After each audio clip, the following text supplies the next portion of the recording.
Que la paix du Dieu créateur du ciel et de la terre et de Jésus-Christ soit sur vous, si vous l'acceptez. Bonjour, bonsoir, selon votre fuseau horaire.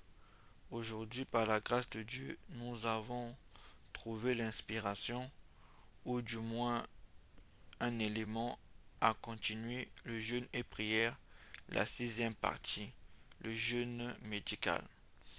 Ce jeûne pour cette sixième partie pour moi est le témoignage de deux versets.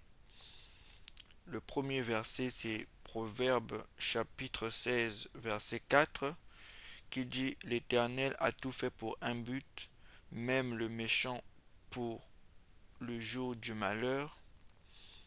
Et le deuxième c'est toujours dans le livre de Proverbes chapitre 11 verset 25. Proverbe chapitre 11 verset 25 qui dit l'âme bienfaisante sera rassasiée et celui qui arrose sera lui-même arrosé. Parce que je vous ai arrosé des 5 parties du jeûne et prière exposées de manière fondamentale et simple, puisque la chaîne vise plus celui qui a commencé sa foi en Jésus-Christ et celui qui est baptisé en Jésus-Christ. Parce que nous savons que la marche réelle commence par le baptême d'eau dans les eaux qui coulent et au nom du Seigneur Jésus-Christ. Donc ces deux âmes ou ces deux positions de connaissance sont privilégiées afin qu'elles puissent éviter les erreurs que nous avons faites et qu'elles puissent aller beaucoup plus vite que nous dans la relation avec le Seigneur Jésus-Christ. Donc, nous parlons du jeûne médical. Pourquoi nous disons médical? Parce que nous croyons que le jeûne et prière, c'est le fait de ne pas manger et de ne pas boire. Pourquoi? Parce que pour deux paroles. La première parole, c'est la parole du Seigneur Jésus-Christ quand il dit dans Matthieu chapitre 26, verset 41, Matthieu 26, 41, le Seigneur dit, veillez et priez afin que vous ne tombiez pas dans la tentation. L'esprit est bien disposé, mais la chair est faible. Donc, quand nous jeûnons, n'est-ce pas, nous brimons la chair, n'est-ce pas? Nous faisons souffrir la chair. Vous voyez? Donc le jeûne a pour but de pouvoir euh, euh, euh, faire souffrir la chair afin que l'esprit en soit plus fort. Puisque les désirs de la chair, vous savez, font la guerre à l'âme. N'est-ce pas? A dit le frère Paul. N'est-ce pas? Dans Galates chapitre 5 verset 16. Il dit, je dis donc, marchez selon l'esprit et vous n'accomplirez pas les désirs de la chair. Verset 17 de Galates chapitre 5. Car la chair a des désirs contraires à ceux de l'esprit et l'esprit en a de contraires à ceux de la chair. Ils sont opposés entre eux afin que vous ne fassiez point ce que vous voudrez. Ce que vous voudriez.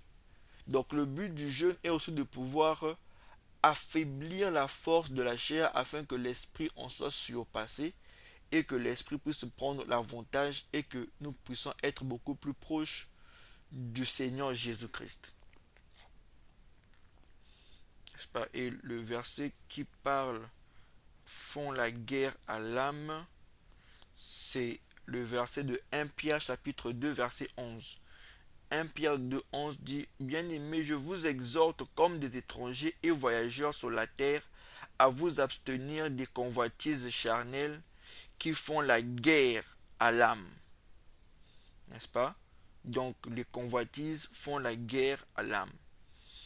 Et on a déjà parlé de la première dans la première partie, ou les premières parties, le verset où on posait la question au Seigneur Jésus-Christ, pourquoi eux, les disciples de Jean et les pharisiens jeûnaient-ils et que ces disciples ne jeûnaient pas. Le Seigneur Jésus-Christ s'est expliqué. Il a juste rappelé que l'époux est encore avec eux et les amis de l'époux ne peuvent pas s'affliger. Mais quand l'époux leur sera enlevé, alors ils jeûneront. C'est dans le verset de Matthieu chapitre 9, verset 15. Maintenant, après avoir rappelé cela, nous rappelons que le jeûne, c'est le fait de ne pas manger ni boire. Parce que vous savez comme moi que Jésus-Christ est arrivé dans la loi de Moïse, puisqu'il est venu inaugurer une année de grâce. C'est le frère Paul au Galatie, au verset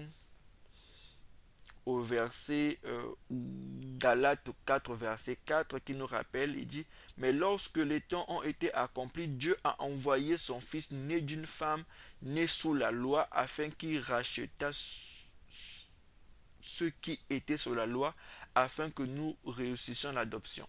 Donc le Seigneur Jésus-Christ est venu sous la loi de Moïse. Or que la loi de Moïse inclut aussi la reine Esther.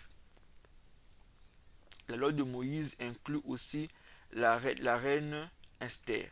Et nous voyons que la reine Esther nous donne cet éclaircissement-là par rapport au jeûne, n'est-ce pas? C'est dans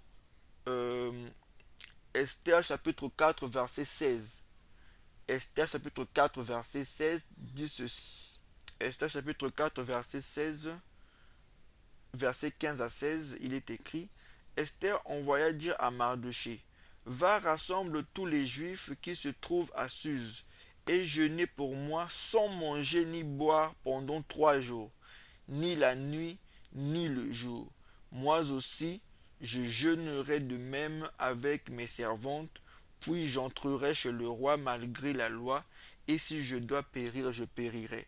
Ce que j'aime ici, c'est que Esther rappelle de la manière que Dieu compte dans la Bible le jour, parce que pour le Seigneur, il dit qu'il fut un soir, il fut un matin, ce fut le premier jour, puisque au commencement, Dieu créa les cieux et la terre était informe et vide, et il y avait des ténèbres sur la surface de l'abîme. Genèse 1, de verset 1 à 3 ou à 4. Et l'Esprit de Dieu se mouvait au-dessus des eaux. Donc, au commencement, la terre, il y avait l'abîme.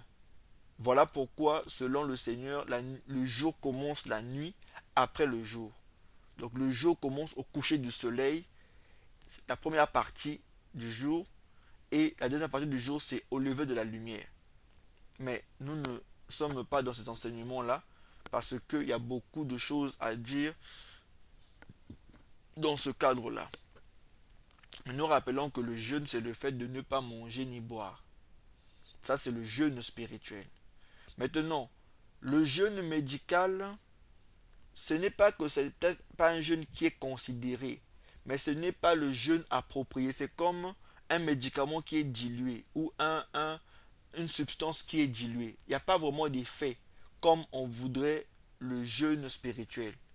Cependant, le jeûne médical a pour but de pouvoir arranger le corps. Parce que si je jeûne 3 4 jours sans manger ni boire, ou 3 jours sans manger ni boire, je n'aurai pas accompli beaucoup de choses, de changements dans mon corps.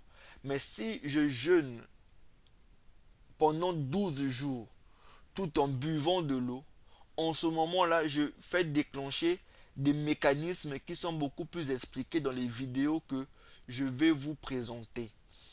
Car dans les vidéos que j'ai vues, nous avons dans ces vidéos-là l'explication du jeûne et prière. Enfin, non, du jeûne plus comme jeûne médical.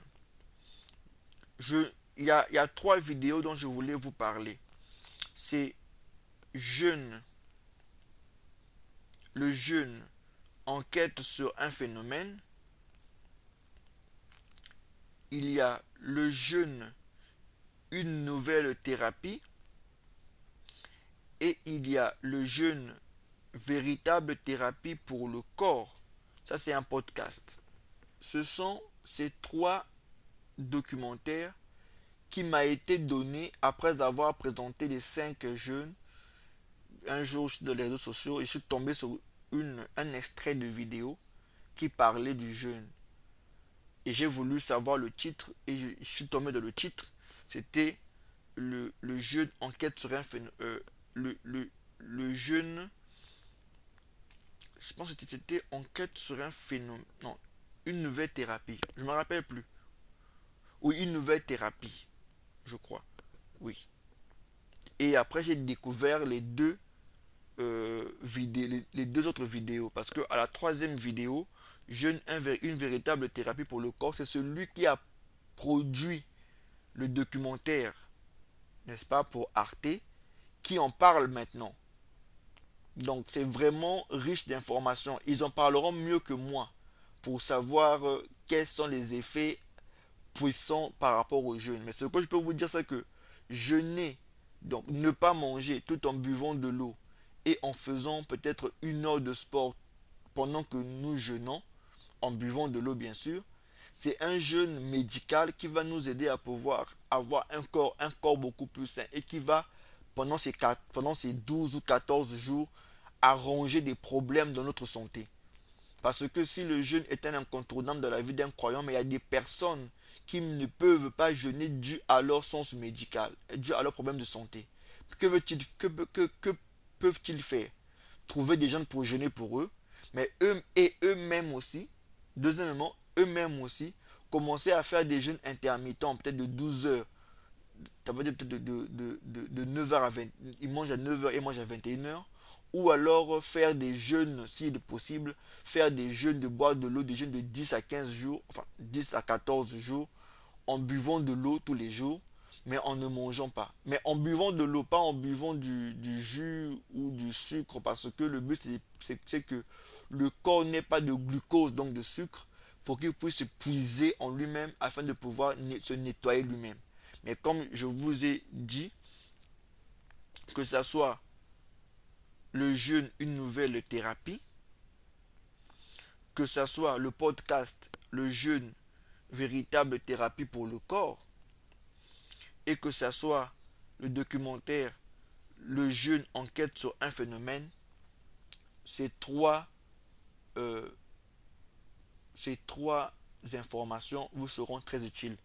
Si vous demandez, si celui qui a besoin de mon avis, puisque j'ai suivi les 3, je lui conseillerais de suivre en premier le jeûne, véritable thérapie pour le corps. Parce que là, c'est une discussion entre 2 personnes et il y a beaucoup d'informations pratiques dans cette vidéo. Voilà, voilà que je témoigne. Je crois que l'œuvre que je fais est une bonne œuvre parce que après avoir partagé les 5 sujets des jeûnes et prières, il m'a été donné un 6e sujet et que je viens mettre à votre disposition. Moi, le frère Lionel, le serviteur de Jésus-Christ. Et je crois ou j'espère que cette vidéo vous est utile. Nous nous disons au prochain partage.